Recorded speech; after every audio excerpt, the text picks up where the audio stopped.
ನಮಸ್ಕಾರ. ಇದೀಗ ತಾನೇ ಬಂದ ಮುಖ್ಯವಾದ ಮಾಹಿತಿಗಳು. ಮಹಿಳೆಯರಿಗೆ ಶಕ್ತಿ ತುಂಬಲು ನಮ್ಮ ಸರ್ಕಾರ ಬದ್ಧವಾಗಿದೆ. ಯಾವುದೇ ಕಾರಣಕ್ಕೂ ಗ್ಯಾರಂಟಿ ಯೋಜನೆಗಳು ನಿಲ್ಲುವುದಿಲ್ಲ ಎಂದು ಮುಖ್ಯಮಂತ್ರಿ ಡಿ.ಕೆ. ಶಿವಕುಮಾರ್ ಅವರ ಹೇಳಿಕೆ. ಗೃಹಲಕ್ಷ್ಮಿ ಯೋಜನೆ ಫಲಾನುಭವಿಗಳಿಗೆ ಮುಖ್ಯವಾದ ಮಾಹಿತಿ. ಮತ್ತೊಂದೆಡೆಯಲ್ಲಿ ಬರಗಾಲ ಘೋಷಣೆ ಬೆನ್ನಲ್ಲೇ ರೈತರ ಸಾಲ ಮನ್ನಾ ಬಗ್ಗೆ ಡಿ.ಕೆ. ಶಿವಕುಮಾರ್ ಅವರ ಮಹತ್ವದ ಮಾಹಿತಿ. ಅನ್ನದಾತರಿಗೆ ಗುಡ್ ನ್ಯೂಸ್ ಕೊಟ್ಟ ಡಿ.ಕೆ. ಶಿವಕುಮಾರ್ ಅವರು, ನೀವು ಕೂಡ ಸಾಲ ಮನ್ನಾ ನಿರೀಕ್ಷೆಯಲ್ಲಿದ್ದರೆ ವಿಡಿಯೋ ಸ್ವಲ್ಪನೂ ಸ್ಕಿಪ್ ಮಾಡಬೇಡಿ. ಸತತವಾಗಿ 4ನೇ ದಿನವೂ ಕೂಡ ಕುಸಿತ ಕಂಡ ಬಂಗಾರ. ಕೇವಲ 10 ದಿನಗಳಲ್ಲಿ 15,000 ಕುಸಿತ. ಬಂಗಾರ ಖರೀದಿಗೆ ಇದೇ ಸುವರ್ಣ ಅವಕಾಶ.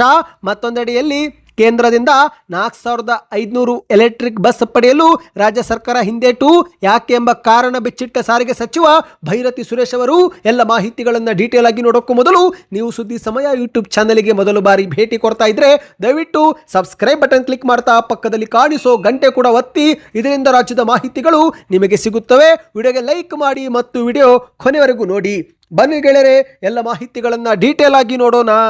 ಇದೀಗ ರಾಜ್ಯದ ಮುಖ್ಯಮಂತ್ರಿ ಡಿ.ಕೆ. ಶಿವಕುಮಾರ್ ಅವರು ಮಹಿಳೆಯರಿಗೆ ಶಕ್ತಿ ತುಂಬಲು ನಮ್ಮ ಸರ್ಕಾರ ಬದ್ಧ ಎಂದು ಬೀದರದ ಬಸವ ಕಲ್ಯಾಣದಲ್ಲಿ ಹೇಳಿಕೆ ಕೊಟ್ಟಿದ್ದಾರೆ. ಹೌದು ಗೆಳೆಯರೆ, ನಮ್ಮ ಸರ್ಕಾರ ಮಹಿಳೆಯರ ಸಬಲೀಕರಣಕ್ಕೆ ಅನೇಕ ಕಾರ್ಯಕ್ರಮಗಳನ್ನು ಜಾರಿಗೆ ಮಾಡಿದ್ದು ರಾಜ್ಯದ ಮಹಿಳೆಯರು ಕೂಡ ನಮಗೆ ಬೆಂಬಲ ಕೊಟ್ಟಿದ್ದಾರೆ.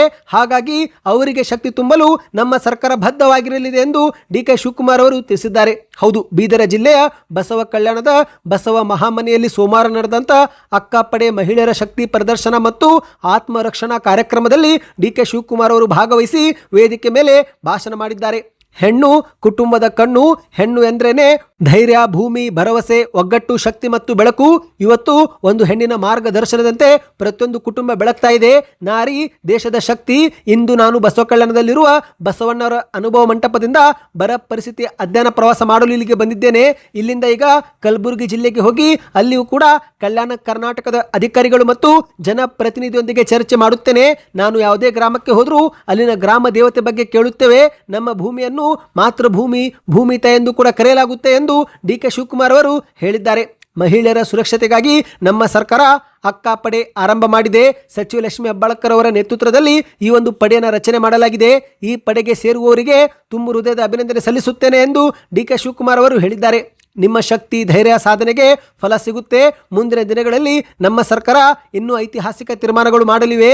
ಈಗಾಗಲೇ ಮಹಿಳೆಯರಿಗಾಗಿ ಶಕ್ತಿ ಯೋಜನೆ, ಗೃಹ ಜ್ಯೋತಿ, ಗೃಹಲಕ್ಷ್ಮಿ ಯೋಜನೆ ಸೇರಿದಂತೆ ಹಲವು ಕಾರ್ಯಕ್ರಮ ಜಾರಿಗೆ ತಂದಿದ್ದು ಇದೀಗ ಮತ್ತೊಂದು ಹೆಜ್ಜೆ ಮುಂದೆ ಹೋಗಿ ಮಹಿಳೆಯರಿಗೆ ಮತ್ತು ಯುವಕರಿಗೆ ಪ್ರತಿ ಗ್ರಾಮ ಪಂಚಾಯತಿ ವ್ಯಾಪ್ತಿಯಲ್ಲಿ ಸಂಘಟನೆ, ಸಂಸ್ಕೃತಿ ಮತ್ತು ಕಲೆ ಅನಾವರಣಕ್ಕೆ ಭಾರತ ಜೋಡೋ ಯುವ ಸಂಘ ಕೂಡ ರಚಿಸಲು ಸರ್ಕಾರ ಆದೇಶ ಮಾಡಿದೆ ಎಂದು ಡಿ.ಕೆ. ಶಿವಕುಮಾರ್ ಅವರು ಹೇಳಿದ್ದಾರೆ. ಹೌದು ಗೆಳೆಯರೆ, ರಾಜ್ಯದ ಕಾಂಗ್ರೆಸ್ ಸರ್ಕಾರ ಜಾರಿಗೆ ಮಾಡಿರುವಂತಹ ಪಂಚ ಗ್ಯಾರಂಟಿ ಯೋಜನೆಗಳಲ್ಲಿ 2 ಗ್ಯಾರಂಟಿಗಳು ನೇರವಾಗಿ ಮಹಿಳೆಯರಿಗೆ ಶಕ್ತಿ ತುಂಬಿದ್ರೆ, ಇನ್ನೂ 2 ಗ್ಯಾರಂಟಿಗಳು ಮಹಿಳೆಯರ ಜೊತೆಗೆ ಕುಟುಂಬಕ್ಕೆ ಶಕ್ತಿ ಕೊಟ್ಟಿವೆ. ಹೌದು, ಒಂದು ಗ್ಯಾರಂಟಿ ಗೃಹಲಕ್ಷ್ಮಿ ಆದರೆ ಮತ್ತೊಂದು ಗ್ಯಾರಂಟಿ ಶಕ್ತಿ ಯೋಜನೆ. ಈ 2 ಗ್ಯಾರಂಟಿಗಳು ಮಹಿಳೆಯರಿಗೆ ನೇರವಾಗಿಯೇ ಸಹಾಯಕ ಮಾಡಿದ್ದು, ಉಳಿದಂತೆ 2 ಗ್ಯಾರಂಟಿ ಅಂದರೆ ಗೃಹ ಜ್ಯೋತಿ ಮತ್ತು ಅನ್ನಭಾಗ್ಯ ಯೋಜನೆ ಕುಟುಂಬದ ನಿರ್ವಹಣೆಗೂ ಕೂಡ ಸಹಾಯಕವಾಗಿದೆ. ಇದೀಗ ಮುಖ್ಯಮಂತ್ರಿ ಡಿ.ಕೆ. ಶಿವಕುಮಾರ್ ಅವರು ಯಾವುದೇ ಕಾರಣಕ್ಕೂ ಗ್ಯಾರಂಟಿಗಳನ್ನ ನಿಲ್ಲಿಸುವುದಿಲ್ಲ ಎಂದು ಕೂಡ ಹೇಳಿಕೆ ಕೊಟ್ಟಿದ್ದಾರೆ. ಹೌದು, ಇತ್ತೀಚೆಗೆ ಗ್ಯಾರಂಟಿಗಳನ್ನ ಪರಿಶೀಲನೆ ಮಾಡುತ್ತಿರುವ ಬೆನ್ನಲ್ಲೇ ವಿರೋಧ ಪಕ್ಷದ ನಾಯಕರು ಗ್ಯಾರಂಟಿಗಳನ್ನ ಸ್ಥಗಿತ ಮಾಡಲಾಗುತ್ತಿದೆ, ಫಲಾನುಭವಿಗಳ ಪಟ್ಟಿಯನ್ನ ಕಡಿತ ಮಾಡಲಾಗುತ್ತಿದೆ ಎಂದೆಲ್ಲ ಟೀಕೆ ಆರೋಪಗಳನ್ನ ಮಾಡಿದ್ದು ಇದೇ ವಿಚಾರಕ್ಕೆ ಡಿ.ಕೆ. ಶಿವಕುಮಾರ್ ಅವರು ತಿರುಗೇಟು ಕೊಟ್ಟಿದ್ದಾರೆ. ಯಾವುದೇ ಕಾರಣಕ್ಕೂ ಗ್ಯಾರಂಟಿ ಯೋಜನೆಗಳು ನಿಲ್ಲಿಸುವುದಿಲ್ಲ ಎಂದು ಬೀದರ ಜಿಲ್ಲೆಯಲ್ಲಿ ಆಶ್ವಾಸನೆ ಕೊಟ್ಟಿದ್ದಾರೆ. ಹೌದು ಗೆಳೆಯರೆ, ಗ್ಯಾರಂಟಿ ಯೋಜನೆ ದುರುಪಯೋಗ ತಡೆಯಲು ಮರು ಪರಿಶೀಲನೆ ಮಾಡುತ್ತಿದ್ದೇವೆ ಹೊರತು ಯಾವುದೇ ಗ್ಯಾರಂಟಿ ನಿಲ್ಲಿಸುವುದಿಲ್ಲ. ನಮ್ಮ ಗ್ಯಾರಂಟಿ ಯೋಜನೆಗಳು ಇಡೀ ಭಾರತದಲ್ಲೇ ಮಾದರಿಯಾಗಿದೆ. ವಿಶ್ವಸಂಸ್ಥೆ ಕೂಡ ನಮ್ಮ ಗ್ಯಾರಂಟಿಗಳ ಬಗ್ಗೆ ಮೆಚ್ಚುಗೆ ವ್ಯಕ್ತಪಡಿಸಿದೆ. ಆದರೆ ಬಿಜೆಪಿಯವರು ನಮ್ಮ ಗ್ಯಾರಂಟಿಗಳನ್ನು ಟೀಕೆ ಮಾಡಿ ನಮ್ಮದೇ ಯೋಜನೆಗಳನ್ನು ನಕಲು ಮಾಡಿ ಬೇರೆ ರಾಜ್ಯಗಳಲ್ಲಿ ಜಾರಿಗೆ ತರುತ್ತಿದ್ದಾರೆ. ನಾವು ಗೃಹಲಕ್ಷ್ಮಿ ಯೋಜನೆ ಸೇರಿದಂತೆ ಇತರೆ ಗ್ಯಾರಂಟಿಗಳು ಸತ್ತವರ ಹೆಸರಿಗೆ ಮತ್ತು ಬೇರೆ ರಾಜ್ಯದವರಿಗೂ ಕೂಡ ಹೋಗುತ್ತಿದ್ದು ಅದನ್ನು ತಡೆಯುವುದೇ ನಮ್ಮ ಉದ್ದೇಶ. ಆದ ಕಾರಣ ಮರು ಪರಿಶೀಲನೆ ಮಾಡುತ್ತಿದ್ದೇವೆ ಹೊರತು ಯಾರೂ ಕೂಡ ಆತಂಕ ಪಡುವ ಅಗತ್ಯವಿಲ್ಲ ಎಂದು ಡಿ.ಕೆ. ಶಿವಕುಮಾರ್ ಅವರು ಹೇಳಿದ್ದಾರೆ. ಕೇಂದ್ರದಲ್ಲಿ ಬಿಜೆಪಿ ಸರ್ಕಾರ 3 ಬಾರಿ ಅಧಿಕಾರಕ್ಕೆ ಬಂದರೂ ಕೂಡ ಒಂದೇ ಒಂದು ಭರವಸೆ ಈಡೇರಿಸಿಲ್ಲ. ಅವರು ಕೇವಲ ದೇವರು, ಧರ್ಮ ಹೆಸರಿನಲ್ಲಿ ರಾಜಕೀಯ ಮಾಡ್ತಾರೆ. ಆದರೆ ನಾವು ಬಡವರಿಗೆ ಶಕ್ತಿ ತುಂಬ ಕೆಲಸ ಮಾಡುತ್ತಿದ್ದೇವೆ ಎಂದು ಡಿ.ಕೆ. ಶಿವಕುಮಾರ್ ಅವರು ಹೇಳಿದ್ದಾರೆ. ಬನ್ನಿ ಗೆಳೆಯರೆ, ಮತ್ತೊಂದು ಮಾಹಿತಿಗೆ ಹೋಗೋಣ. ನೀವು ಕೂಡ ಸಾಲ ಮನ್ನಾ ನಿರೀಕ್ಷೆಯಲ್ಲಿದ್ದರೆ ಕಮೆಂಟ್ ನಲ್ಲಿ ಸಾಲ ಮನ್ನಾ ಎಂದು ಕಮೆಂಟ್ ಮಾಡಿ. ಇದೀಗ ಮುಖ್ಯಮಂತ್ರಿ ಡಿಕೆ ಶಿವಕುಮಾರ್ ಅವರು ಬರಗಾಲ ಘೋಷಣೆ ಮತ್ತು ರೈತರ ಸಾಲ ಮನ್ನಾ ಬಗ್ಗೆ ಮಾಧ್ಯಮಗಳ ಮುಂದೆ ಪ್ರತಿಕ್ರಿಯೆ ಕೊಟ್ಟಿದ್ದಾರೆ. ಹೌದು, ಕರ್ನಾಟಕದಲ್ಲಿ ಜೂನ್ ತಿಂಗಳಲ್ಲಿ ಕೈಕೊಟ್ಟಿದ್ದಂತ ಮುಂಗಾರು ಮಳೆ ಜುಲೈ ತಿಂಗಳ ಆರಂಭದಲ್ಲೇ ಜೋರಾಗಿ ಚುರುಕಾಗಿದೆ. ಈಗಾಗಲೇ ಪ್ರಮುಖ ನದಿಗಳ ಒಳಹರಿವು ಕೂಡ ಹೆಚ್ಚಾಗಿದೆ. ಇಷ್ಟು ಮಾತ್ರಕ್ಕೆ ಸ್ನೇಹಿತರೆ, ಬರಗಾಲ ಮುಗಿತು ಅಂತಲ್ಲ. ಯಾಕಂದ್ರೆ ಜೂನ್ ತಿಂಗಳಲ್ಲಿ ಮಳೆ ಕೊರತೆಯಿಂದ ಸಾಕಷ್ಟು ರೈತರು ಸಂಕಷ್ಟವೂ ಕೂಡ ಅನುಭವಿಸಿದ್ದಾರೆ. ಹೌದು, ಈ ಬಗ್ಗೆ ಸಮೀಕ್ಷೆ ತೆಗೆದುಕೊಂಡು ಪರಿಹಾರ ಕೊಡಬೇಕಾಗಿದ್ದಂತ ಸರ್ಕಾರ ಬರಗಾಲ ಕುರಿತಂತೆ ತಡವಾಗಿ ಪ್ರತಿಕ್ರಿಯೆ ಕೊಡುತ್ತಿದ್ದು, ಈಗ ಕಲಬುರಗಿ ಜಿಲ್ಲೆಗೆ ಭೇಟಿ ಕೊಟ್ಟಂತ ಡಿಕೆ ಶಿವಕುಮಾರ್ ಅವರು ಬರಗಾಲ ಪೀಡಿತ ಪ್ರದೇಶ ಎಂಬ ಘೋಷಣೆ ಜೊತೆಗೆ ರೈತರ ಸಾಲ ಮನ್ನಾ ವಿಚಾರ ಬಗ್ಗೆ ಮಾಧ್ಯಮಗಳ ಮುಂದೆ ಪ್ರತಿಕ್ರಿಯೆ ಕೊಟ್ಟಿದ್ದಾರೆ.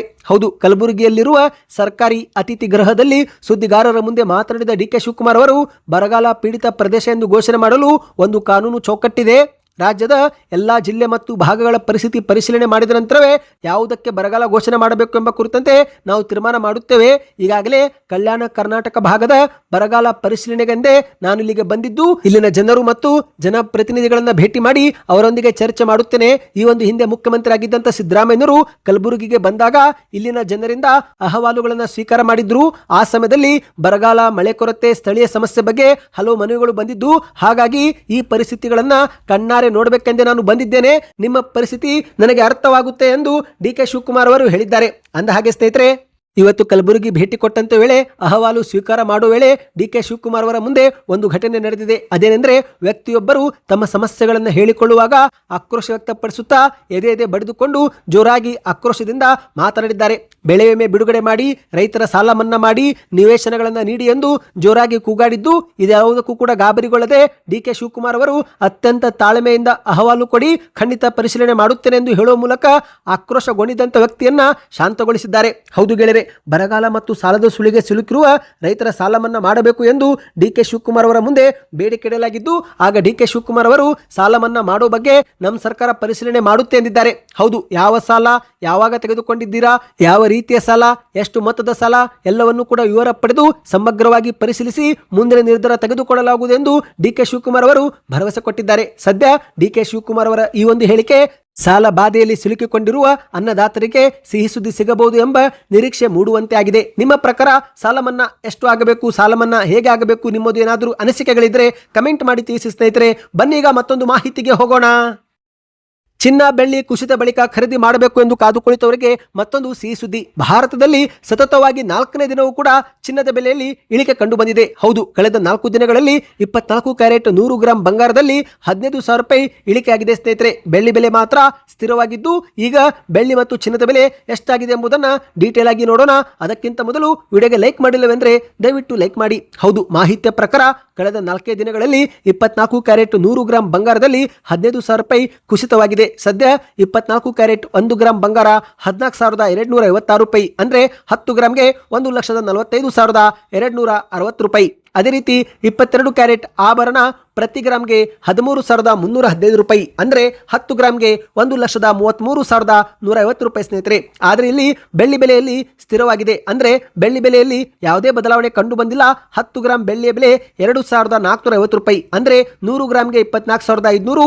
1 ಕೆಜಿ ಬೆಳ್ಳಿ ಬೆಲೆ 2,45,000 ರೂಪಾಯಿ. ನಿಮ್ಮ ಪ್ರಕಾರ ಚಿನ್ನ ಕುಸಿಯಬೇಕು, ಏರಿಕೆ ಆಗಬೇಕು? ನಿಮ್ಮ ಅನಿಸಿಕೆಗಳನ್ನು ಕಮೆಂಟ್ ಮಾಡಿ. ಬನ್ನಿ ಗೆಳೆಯರೆ, ಕೊನೆಯ ಮಾಹಿತಿಗೆ ಹೋಗೋಣ. ಇದೀಗ ಕೇಂದ್ರ ಸರ್ಕಾರದ ಮಹತ್ವಾಕಾಂಕ್ಷಿ ಯೋಜನೆಯಾಗಿರುವ PM E-ಡ್ರೈವ್ ಯೋಜನೆಯಡಿಯಲ್ಲಿ ಬೆಂಗಳೂರು ಮಹಾನಗರ ಸಾರಿಗೆ ಸಂಸ್ಥೆಗೆ ನೀಡಲು ಉದ್ದೇಶಿಸಲಾಗಿರುವ 4,500 ಎಲೆಕ್ಟ್ರಿಕ್ ಬಸ್ಗಳನ್ನು ಪಡೆದುಕೊಳ್ಳಲು ರಾಜ್ಯ ಸರ್ಕಾರ ಹಿಂದೇಟು ಹಾಕುತ್ತಿದ್ದು, ಈ ಒಂದು ಹಿಂದಿನ ಅಸಲಿ ಆರ್ಥಿಕ ಲೆಕ್ಕಾಚಾರ ಏನು ಎನ್ನುವುದನ್ನು ಸಾರಿಗೆ ಸಚಿವರಾಗಿರುವ ಭೈರತಿ ಸುರೇಶ್ ಅವರು ಮಾಧ್ಯಮಗಳ ಮುಂದೆ ಬಹಿರಂಗಪಡಿಸಿದ್ದಾರೆ. ಹೌದು, ಕೇಂದ್ರ ಸರ್ಕಾರ 4,500 ಎಲೆಕ್ಟ್ರಿಕ್ ಬಸ್ಗಳನ್ನು ರಾಜ್ಯ ಸರ್ಕಾರಕ್ಕೆ ಕೊಡಲು ಮುಂದಾಗಿದ್ದು, ಆದರೆ ಈ ಒಂದು ಪ್ರಸ್ತಾವನೆಯನ್ನು ರಾಜ್ಯದ ಸರ್ಕಾರ ತಿರಸ್ಕಾರ ಮಾಡಿದೆ. ಯಾಕಂದ್ರೆ ಈ ಒಂದು ಬಸ್ಸು ಪಡೆದುಕೊಳ್ಳಲು ಕೆಲವು ಷರತ್ತು ನಿಯಮಗಳನ್ನು ಕೇಂದ್ರ ಸರ್ಕಾರ ಹಾಕಿದ್ದು, ಇದರಿಂದ ರಾಜ್ಯದ ಸಾರಿಗೆ ಸಂಸ್ಥೆಗೆ ಭಾರಿ ನಷ್ಟ ಉಂಟಾಗಲಿದೆ ಎಂದು ಸಾರಿಗೆ ಸಚಿವ ಭೈರತಿ ಸುರೇಶ್ ಅವರು ಹೇಳಿದ್ದಾರೆ. ಹೌದು, ಈ ಬಸ್ಸುಗಳು ಸಂಚಾರ ಮಾಡದೇ ಇದ್ರೂ ಕೂಡ, ಶೆಡ್ನಲ್ಲಿ ನಿಂತರೂ ಕೂಡ ಕೋಟ್ಯಾಂತರ ರೂಪಾಯಿ ಬಾಡಿಗೆ ನಾವು ಪಾವತಿ ಮಾಡಬೇಕಂತೆ ಇಂತಹ ಕಠಿಣ ಷರತ್ತು ಹಾಕಿದ್ದು, ಹಾಗಾಗಿ ಈ ಒಂದು ಬಸ್ಸುಗಳನ್ನು ನಾವು ಪಡೆದುಕೊಳ್ಳುವುದಿಲ್ಲ ಎಂದು ಸ್ಪಷ್ಟಪಡಿಸಿದ್ದಾರೆ. ಹೌದು, ಒಟ್ಟು ಸ್ನೇಹಿತರೆ 6,000 ಕೋಟಿ ರೂಪಾಯಿ ಮೌಲ್ಯದ 4,500 ಎಲೆಕ್ಟ್ರಿಕ್ ಬಸ್ಗಳನ್ನು ಒಪ್ಪಂದದ ಅಡಿಯಲ್ಲಿ ಪಡೆಯಲು ಪ್ರತಿ ವರ್ಷ ಅಂದಾಜು 3,000 ಕೋಟಿ ರೂಪಾಯಿ ಬಾಡಿಗೆಯನ್ನು ಖಾಸಗಿ ಆಪರೇಟರ್ಗಳಿಗೆ ರಾಜ್ಯ ಸರ್ಕಾರ ಪಾವತಿ ಮಾಡಬೇಕಾಗುತ್ತೆ. ಪ್ರಸ್ತುತ ಬಿಎಂಟಿಸಿ ಬಸ್ಸುಗಳಿಂದ ವರ್ಷಕ್ಕೆ ಕೇವಲ 2,000 ಕೋಟಿ ಮಾತ್ರ ರಾಜ್ಯದಲ್ಲಿ ಆದಾಯ ಸಂಗ್ರಹವಾಗುತ್ತಿದ್ದು, ಅಂದ್ರೆ ಪ್ರತಿ ವರ್ಷ ಈಗಲೂ ಕೂಡ 1,000 ಕೋಟಿ ರೂಪಾಯಿ ನಷ್ಟವನ್ನು ರಾಜ್ಯ ಸರ್ಕಾರವೇ ಭರಿಸಬೇಕಾಗುತ್ತೆ. ಹೌದು ಗೆಳೆಯರೆ, ಪ್ರತಿ ವರ್ಷಕ್ಕೆ 3,000 ಕೋಟಿ ರೂಪಾಯಿ ಬಾಡಿಗೆ ಅಂದ್ರೆ 7 ವರ್ಷಗಳ ಅವಧಿಗೆ ಬರೋಬ್ಬರಿ 21,000 ಕೋಟಿ ರೂಪಾಯಿ ಬಾಡಿಗೆ ನೀಡಬೇಕಾದಂತ ಹೊಣೆಗಾರಿಕೆ ರಾಜ್ಯದ ಮೇಲೆ ಬರಲಿದ್ದು, ಹಾಗಾಗಿ ಕೇಂದ್ರ ಸರ್ಕಾರದ ಈ ಒಂದು ಪ್ರಸ್ತಾವನೆ ನಾವು ತಿರಸ್ಕಾರ ಮಾಡಿದ್ದೇವೆ ಎಂದು ಸಾರಿಗೆ ಸಚಿವ ಭೈರತಿ ಸುರೇಶ್ ಅವರು ಹೇಳಿಕೆ ಕೊಟ್ಟಿದ್ದಾರೆ. ಹೌದು, ಕೇಂದ್ರದ ನಿಯಮಾವಳಿ ಪ್ರಕಾರ ತಾಂತ್ರಿಕ ದೋಷ ಅಥವಾ ರಿಪೇರಿಯಿಂದ ಈ ಒಂದು ಎಲೆಕ್ಟ್ರಿಕ್ ಬಸ್ಗಳು ರಸ್ತೆಗೆ ಇಳಿಯದೆ ಸೈಡಲ್ಲಿ ನಿಂತುಕೊಂಡ್ರೂ ಕೂಡ ಒಪ್ಪಂದದ ಅನ್ವಯ ನಿಗದಿತ ಬಾಡಿಗೆ ನಾವು ಪಾವತಿ ಮಾಡಲೇಬೇಕಂತೆ. ಈ ಬಸ್ಸುಗಳು ಸಂಚಾರ ನಡೆಸಲಿ ಅಥವಾ ಇಲ್ಲದಿರಲಿ ನಾವು ಮಾತ್ರ ಖಾಸಗಿ ಕಂಪನಿಗಳಿಗೆ ವರ್ಷಕ್ಕೆ 3,000 ಕೋಟಿ ನೀಡಬೇಕು ಎನ್ನುವುದು ಎಷ್ಟು ಸರಿ ಎಂದು ಮಾಧ್ಯಮಗಳ ಮುಂದೆ ಪ್ರಶ್ನೆ ಮಾಡಿದ್ದಾರೆ. ಹಾಗಾಗಿ ಸ್ನೇಹಿತರೆ, ಈ ಒಂದು ಬಸ್ಸು ಖರೀದಿ ಮಾಡಲು ಈಗ ಹಿಂದೇಟು ಹಾಕಲಾಗಿದೆ. ಸದ್ಯಕ್ಕೆ ಎಷ್ಟೇ ಇತ್ತು, ಈ ಎಲ್ಲ ಮಾಹಿತಿಗಳು ಇಷ್ಟವಾಯ್ತಾ? ದಯವಿಟ್ಟು ಚಾನಲ್ಗೆ ಸಬ್ಸ್ಕ್ರೈಬ್ ಮಾಡಿಕೊಳ್ಳಿ, ನಿಮ್ಮ ಅನಿಸಿಕೆಗಳನ್ನು ಕಮೆಂಟ್ ಮಾಡಿ.